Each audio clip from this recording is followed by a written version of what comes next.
चिड़ावा के समीप नारी गांव में फिर दहका पहाड़, स्कूल पर ग्रामीणों ने लगाया ताला। चिड़ावा के समीप नारी गांव में शुक्रवार सुबह पहाड़ दरकने से अफरा तफरी मच गई। तेज धमाके के साथ पहाड़ी का हिस्सा टूटकर गिरा, जिससे स्कूल में प्रार्थना कर रहे बच्चे और शिक्षक घबरा गए और बाहर की तरफ भागे। ग्रामीणों ने सुरक्षा की मांग को लेकर स्कूल पर ताला जड़ दिया और ग्रामीण धरने पर बैठ गए। गुरुवार रात से ही पहाड़ से पत्थर गिरने का सिलसिला जारी है, जिससे गाँव में दहशत का माहौल बना हुआ है। अवैध खनन को रोकने और सुरक्षा की मांग पर ग्रामीण अड़े हुए हैं। माइनिंग विभाग को सूचना दी गई है और खनन रोकने के निर्देश भी जारी हो चुके हैं। नवलगढ़ में टायर फटने से हादसा, दंपति सहित 2 बच्चे घायल। नवलगढ़ के बसावा क्षेत्र में शुक्रवार को तेज रफ्तार स्विफ्ट कार का टायर फटने से बड़ा हादसा हो गया। असंतुलित कार ने सामने से आ रही बाइक को टक्कर मार दी, जिससे बाइक सवार दंपति व उनके 2 मासूम बच्चे गंभीर रूप से घायल हो गए। राहगीरों की मदद से सभी को नवलगढ़ अस्पताल पहुंचाया गया, जहां से हालत गंभीर होने पर सीकर रेफर किया गया है। पुलिस ने कार जब्त कर जांच शुरू कर दी है। हादसे के बाद क्षेत्र में दहशत का माहौल है और सख्त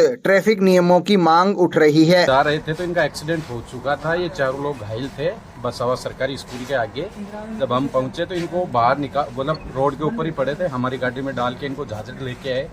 वहाँ प्राथमिक उपचार करा के श्री सीमेंट की एम्बुलेंस बुलाई और श्री सीमेंट की एम्बुलेंस से यहाँ लेके आए, जहाँ पे इनका प्राथमिक उपचार किया गया। कौन सी गाड़ी थी, क्या थी, थोड़ा पता लगा गया? ये जो सुनने मारे, ये लोग बाइक पे थे 4 जने और सामने से कोई डिजायर आ रही थी, उसका टायर फट गया, उसके कारण इनका एक्सीडेंट हुआ। आपका परिचय? महावीर सिंह, गाँव बारवा।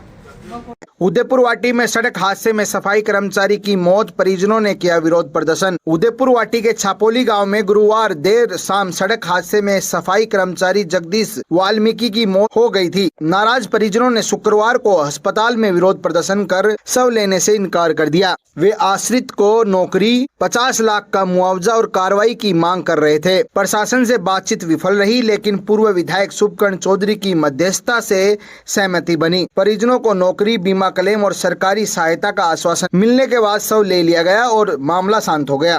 मांग पूरी कर लो। हाँ। और आपके कहने से, ये इनके रिश्तेदारों के कहने से, ये समाज के कहने से कि अभी भी अटके हैं और दोबारा जाम लगेगा, अभी भी आप नहीं छोड़ेंगे। क्या मांग है? मुख्य रूप से आपकी मांग क्या है? ये 6 बच्चों का क्या होगा साहब? सुबह रात शाम से इसकी 6 बजे से डेड बॉडी यहाँ पड़ी है, उसका अभी तक कोई गैला नहीं हुआ। मांग क्या आपकी मांग? मांग तो ये 12-13 साल से नगर पालिका की यहाँ नौकरी कर रहा है। अच्छा। तो इन बच्चों का, इन 6 बच्चियों का क्या होगा? आपसे अभी तक प्रशासन में कोई मिलने आया है कि नहीं आया है? प्रशासन में तो 2-3 आए थे। कौन आया था? अब ये तो मैं भी नहीं जानता। सीआई आया तो यहाँ तो देखा नहीं। तो उनसे क्या वार्ता हुई आपकी? वार्ता तो यही हुई, पोस्टमार्टम करवा लो और आपका क्लेम हो जाएगा। इन बच्चियों का क्या होगा? ये इतने दिन से यहाँ मेहनत कर रहे हैं, सुबह 7 बजे यहाँ की ड्यूटी दे रहे हैं 6 बजे, तो इनका क्या हाल है?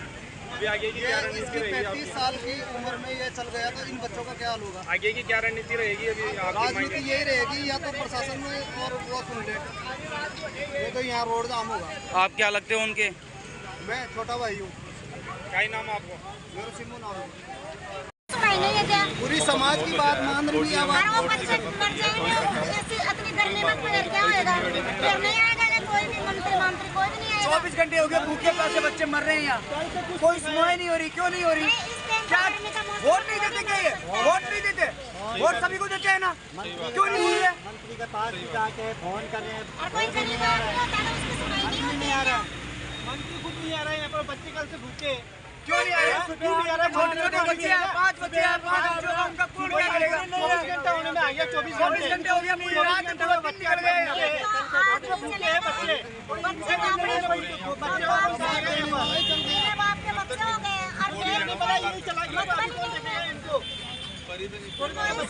मंत्री बात नहीं सुन रहे हैं यहाँ क्या? वोट करने के टाइम घर में आते हैं वोट करने के लिए। नौजवान की रात चलते दुर्घटना हो गई। वाल्मीकि समाज के लोग हैं, पीड़ित दलित परिवार है। दुर्घटना इसने कर दी कि हो गई, जो होना था हो गया। अब परिवार जो कि खाद्य सुरक्षा में शामिल है, राज्य सरकार का ये नियम बना हुआ है कि जो लोग राज्य खाद्य सुरक्षा में लाभान्वित हैं, उनके दुर्घटना पे उनके पिता का साया अगर उठता है तो 3 बच्चों को 1500 रुपये पर महीने का पेंशन देने का प्रावधान 18 साल की उम्र तक है। मैंने इनसे भरोसा दिलाया कि सरकार से करवाया जाएगा। विधवा महिला को 1250 रुपया महीना पेंशन मिलती है, वो भी एक सरकार का नियम बना हुआ है। जो आदमी दुर्घटनाग्रस्त हुआ है वो छापोली के एक अस्पताल में कर्मचारी था, कार्यरत था, वहाँ का कोई उसका GPF वगैरह जो भी कोई फंड कटता है वो कटता है और मैंने पता किया है तो उसके लिए 5 लाख रुपए का प्रावधान है कि उसमें देय होता है, वो पैसा ब्लॉक से उनको मिलेगा। क्लेम दुर्घटना का जो होना चाहिए वो मिलेगा और हमने इनको भरोसा दिलाया है कि नगर पालिका में एक बार जब तक सरकार कोई भर्तियाँ नहीं निकालती है तब तक मस्टोल पे इनको, इस महिला को, विधवा महिला को हम लोग सफाई कर्मचारी के रूप में नियुक्त करवाएंगे और जो भी उसकी तनख्वाह सरकार ने तय करी है वो दी जाएगी ताकि इनका भरण पोषण हो जाए और ये घर का परिवार चल पड़े, इन बच्चों को संभाल ले। प्रधानमंत्री आवास की एक योजना है, मैंने कहा है इनसे ग्राम पंचायत अगर उसको सिफारिश करके भेजेगी तो हम इनको एक मकान भी बनवाने के लिए सरकार को लिखेंगे।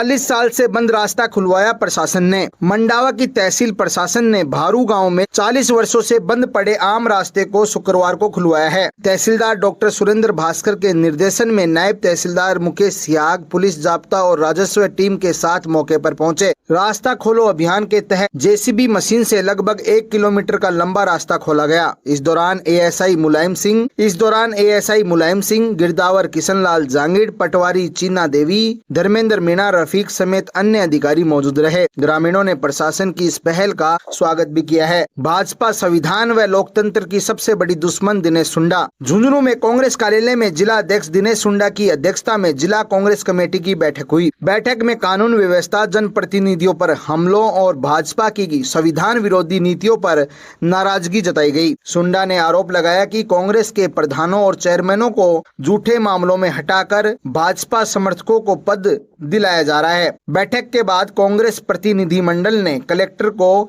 10 सूत्रीय मांग पत्र सौंपा, जिसमें कानून व्यवस्था, सौर्य उद्यान, स्मार्ट मीटर योजना सहित कई मुद्दों पर कार्रवाई की मांग की। हमारे प्रदेश कांग्रेस कमेटी के प्रदेश अध्यक्ष आदरणीय गोविंद जी डोटासरा जी के निर्देशानुसार हमारी जिला कांग्रेस झुंझुनू कमेटी ने एक मीटिंग की, पूरी DCC की, और मीटिंग के बाद एक निर्णय लिया गया कि आज प्रदेश में बहुत ही बुरे हालात हो रखे हैं, संविधान और लोकतंत्र खतरे में, उस चीज़ों को लेकर हमने एक ज्ञापन तैयार किया सभी की राय से, जिसमें मुख्य जो हमारी मांगें हैं वो एक तो स्मार्ट मीटर, जो जन कल्याणकारी हित की सरकार बातें करती है, जब जनता चाहती नहीं तो स्मार्ट मीटर उनसे थोपा क्यों जाए।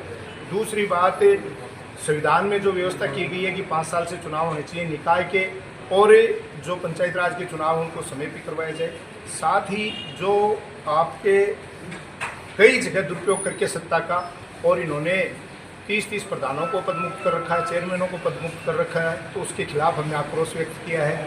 साथ ही हमारे लोकतंत्र के चौथे स्तंभ पत्रकार बंधु जो पिछले दिनों से आपको पता आंदोलनरत थे, सभी संगठनों ने उनका सपोर्ट भी किया, चलो उनके एक मांग इन्होंने मानी और उसको ऑफिस को अलग शिफ्ट किया है। लेकिन DMFT में इतना फंड आता है, मैंने अभी कलेक्टर साहब से निवेदन किया है कि एक मोटा फंड देके DMFT से एक प्रेस क्लब की स्थापना की जाए, ताकि हमारे प्रेस के बंधु हैं उनको बैठने की, प्रोग्राम करने की, मीटिंग करने की, प्रेस वार्ता करने का एक अच्छा स्थान उपलब्ध हो सके, वो भी हमने मांग की है।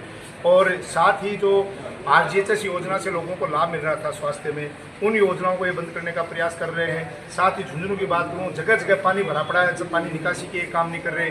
हमारा पूरे ढाणी वाला पुलिस लाइन वाला ये जो पुल है उसको नहीं बना पा रहे। हमारा सौर्य उद्यान की क्या हालत है, इन तमाम बिंदुओं पे हमने एक ज्ञापन दिया है और आगाह किया है कि आने वाले दिनों में इन चीज़ों को दूर कर दें, वरना हमारा कांग्रेस का कार्यकर्ता प्रत्येक मंडल और ब्लॉक लेवल पे आने वाले दिनों में जनता के साथ जुड़ के स्मार्ट मीटर का, पंचायत राज चुनाव समय पर नहीं कराने का और तमाम इनकी जन विरोधी जो योजनाएं उनका विरोध प्रदर्शन करेगा और एक बड़ा आंदोलन जिला और प्रदेश लेवल पर किया जाएगा।